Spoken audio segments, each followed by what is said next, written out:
Bismillahirrahmanirrahim. Assalamualaikum warahmatullahi wabarakatuh. Alhamdulillah wassalatu wassalamu ala rasulillah. Apa kabar anak Ustadz semua? Semoga hari ini adalah hari yang terbaik tentunya buat kita, dan kita masih bisa melanjutkan aktivitas kita seperti biasanya. Kita akan melanjutkan pembelajaran IPA kita. Minggu lalu kita sudah membahas tentang sistem pernapasan pada manusia, gitu ya. Dan kita sudah bahas tentang alat-alat pernapasan pada manusia, gitu ya. Mulai dari hidung, laring, trakea, bronkus, bronkiolus hingga alveolus. Dan kemarin kita juga bisa membedakan antara inspirasi dan juga ekspirasi. Inspirasi itu adalah tarik napas, dan inspirasi adalah, ya betul, hembuskan napas.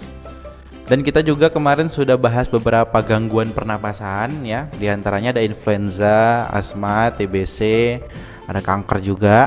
Dan kita hendaknya selalu menjaga kesehatan tubuh kita, terutama di saat seperti ini ya.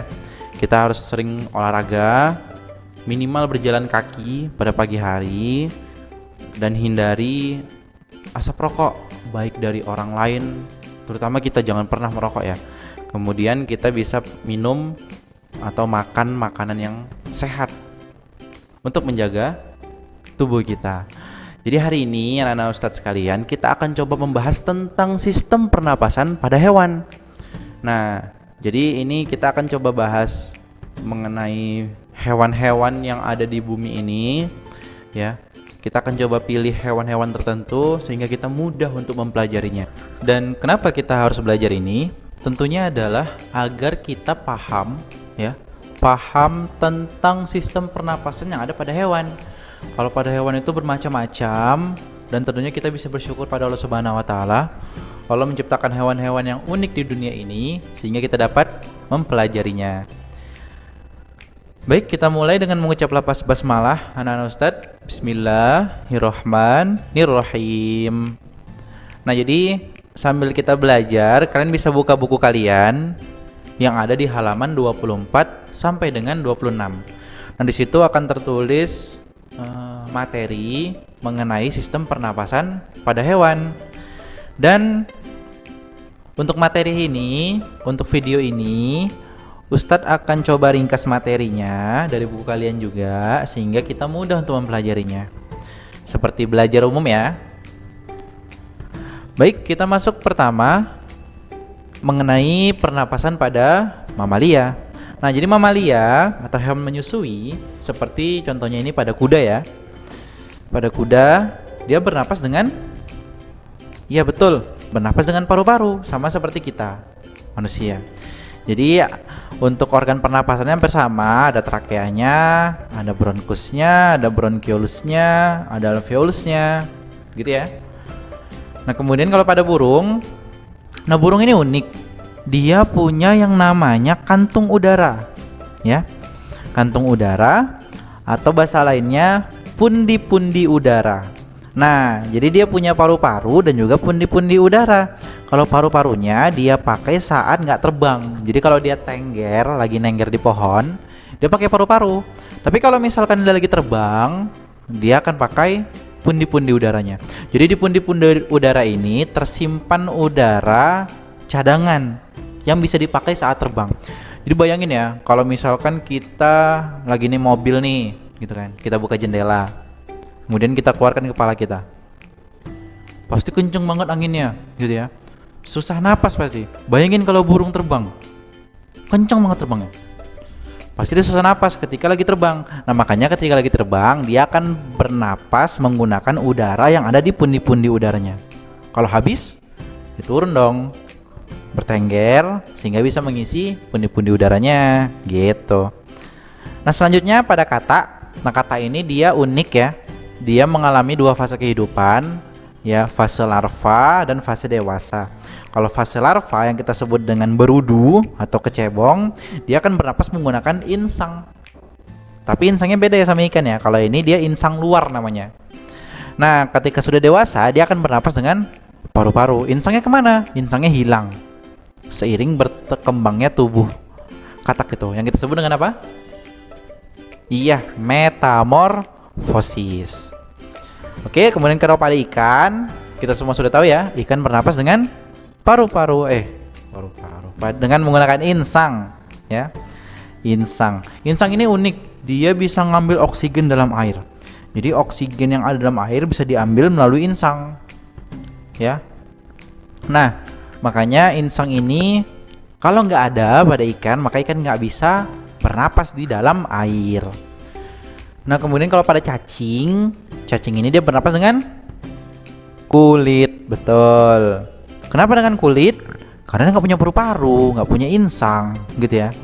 Nah, dengan kulit ini dia akan mengambil langsung oksigen dari luar tubuhnya. Jadi oksigen itu masuk melalui kulitnya, langsung masuk ke pembuluh darah namanya. Ini pembuluh darah nih.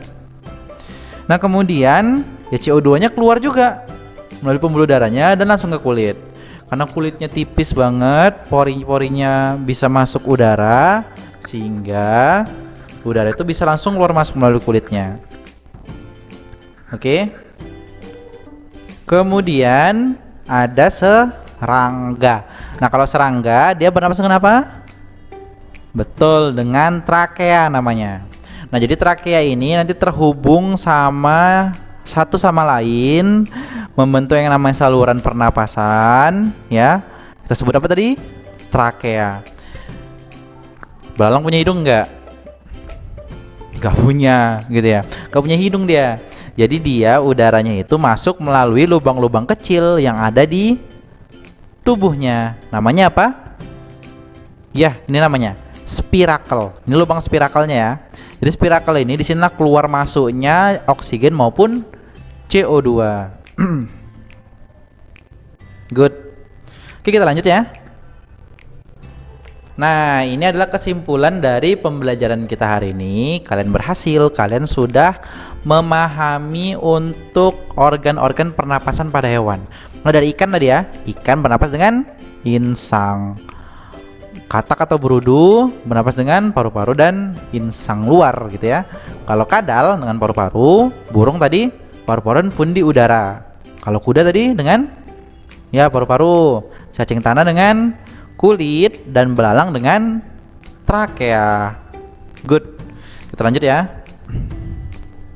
Nah, ini kalau bisa dicatat ya, karena ini penting. Ini tabel yang bisa menjelaskan semua materi kita sebelumnya, gitu ya. Baik, kita selanjutnya akan coba tebak organ pernapasan ya. Coba. Kadal gurun bernapas dengan apa? Ya, dia reptil, paru-paru. Tupai, paru-paru juga. Kancil, penguin, paru-paru juga ya. Kalau udah ngalah, ya ini insang ya, hewan air. Kalau paus dengan enggak, dia dengan paru-paru. Kalau hiu baru dengan insang. Ini insangnya. Kemudian kalau walrus ya paru-paru, gurita insang. Kalau beruang paru-paru. Good. Oke, nah selanjutnya coba anak-anak Ustadz buka bukunya halaman 27 ya. Di halaman 27 itu kita disuruh menjodohkan antara pernyataan di sebelah kiri ini dan gambar. Oke. Nah, sekarang kita lihat soal nomor 1. Saat kecil aku hidup di air. Pas kecil hidup di air, itu kata kuncinya. Kemudian pas saat hidup di air, dia bernapas dengan insang luar. Dan insang luar punya siapa? Punya berudu. Nah, ini dia bilang pas saat kecil. Kalau sekarang udah besar kan? Besar jadi kata. Good. Lanjut. Aku akan mati jika hidup di air dan mati kalau di atas tanah. Jadi dia hidupnya di tempat yang lembab. Apa ini? Ayo. Ya, jawabannya adalah cacing, betul. Selanjutnya nomor 3. Walaupun tubuhku terendam, aku nggak khawatir kesulitan karena aku memiliki insang. Ini tadi udah ya, berarti tinggal 3 ini. Mana yang punya insang? Iya dong, ikan ya. Gampang banget soalnya. Nah, kemudian ini dia bilang Di sepanjang sisi kiri dan kanan tubuhku terdapat lubang-lubang kecil. Nah, lubang ini masuk dan keluar udara. Jadi apa namanya? Antara dua ini ya, yang punya lubang-lubang kecil tadi. Kita sebut apa tadi namanya? Ya, namanya spirakel, ya. Namanya spirakel adalah belalang. Dan sisanya nomor 5, dia bilang punya pundi-pundi udara. Berarti dia adalah burung. Good. Oke, luar biasa hari ini. Jadi hari ini kalian cukup mengerjakan worksheet kalian. Worksheet kalian itu adalah lembar jawaban untuk soal-soal yang ada di halaman 33 dan 35 sampai dengan 35. 33 sampai dengan 35. Kalian jawab di worksheet kalian itu cukup jawabannya saja. Dan ikuti sesuai arahan worksheet ya, Nak. Dan kemudian kalau kalian ingin mencatat materi ini juga boleh sebagai hal penting tentunya yang bisa kalian pelajari hari ini. Demikian Ustaz ucapkan barakallahu fikum, semoga Allah memberkahi ilmu kalian hari ini dan semoga apa yang Ustaz sampaikan hari ini benar-benar bisa kalian pahami dan kalian aplikasikan dalam kehidupan kalian sehari-hari. Kita tutup dengan doa subhanakallahumma wa bihamdika asyhadu an la ilaha illa anta astaghfiruka wa atubu ilaik. Salam semangat. Assalamualaikum warahmatullahi wabarakatuh.